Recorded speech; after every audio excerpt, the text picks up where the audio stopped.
किसी ज़माने में एक अजीम सल्तनत थी जिसका बादशाह अपनी ताकत, दौलत और इंसाफ के लिए मशहूर था।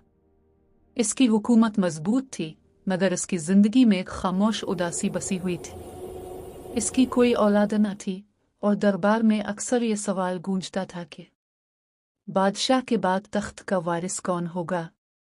बादशाह जानता था कि तख्त सिर्फ खून का नहीं बल्कि किरदार का हक होता है।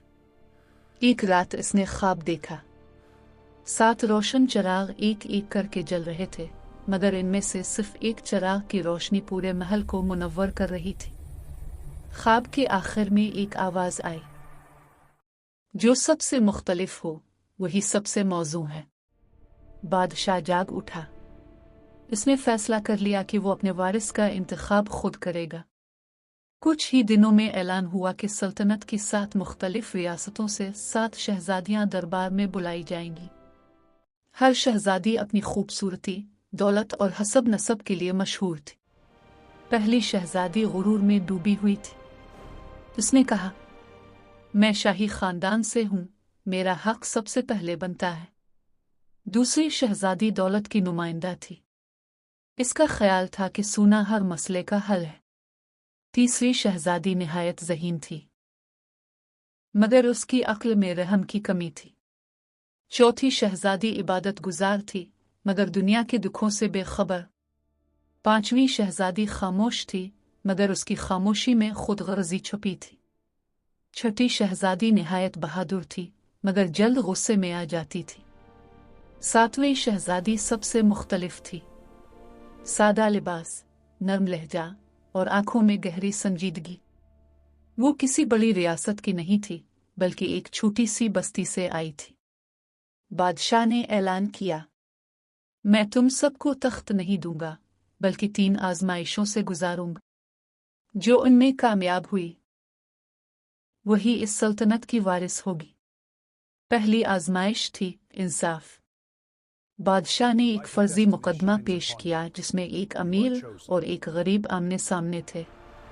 ज्यादातर शहजादियां कानून को ताकत के साथ तोड़ने लगी, मगर 7वीं शहजादी ने कहा, इंसाफ हैसियत नहीं, सच देखता है। बादशाह ने खामोशी से सर हिलाया। दूसरी आजमाइश थी इख्तियार। हर शहजादी को एक दिन के लिए छोटी सी रियासत दी गई। कुछ ने टैक्स बढ़ाए, कुछ ने हुक्म चलाया, कुछ ने महल बनवाए। 7वीं शहजादी ने बाजार खुलवाए, कैदियों के मुकदमे सुने और खुद सादा खाना खाया। लोग पहली बार मुस्कराए। तीसरी और आखिरी आजमाइश थी कुर्बानी।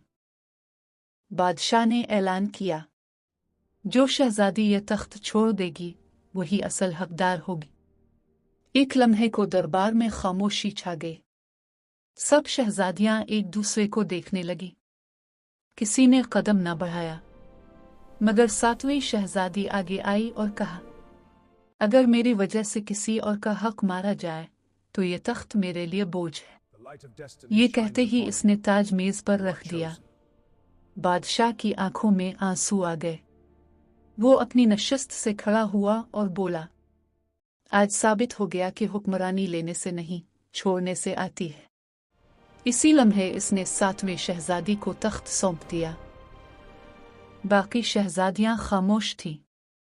वो समझ चुकी थीं कि वो हार नहीं गई, बल्कि सीख गई हैं।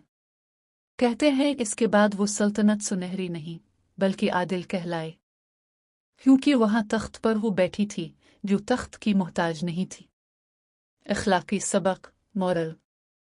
असल हुक्मरान वो नहीं जो इक़्तिदार चाहे, बल्कि वो है जो इक़्तिदार के काबिल हो। किरदार ताज से बड़ा होता है, और कुर्बानी हुक्मरानी की पहली शर्त है।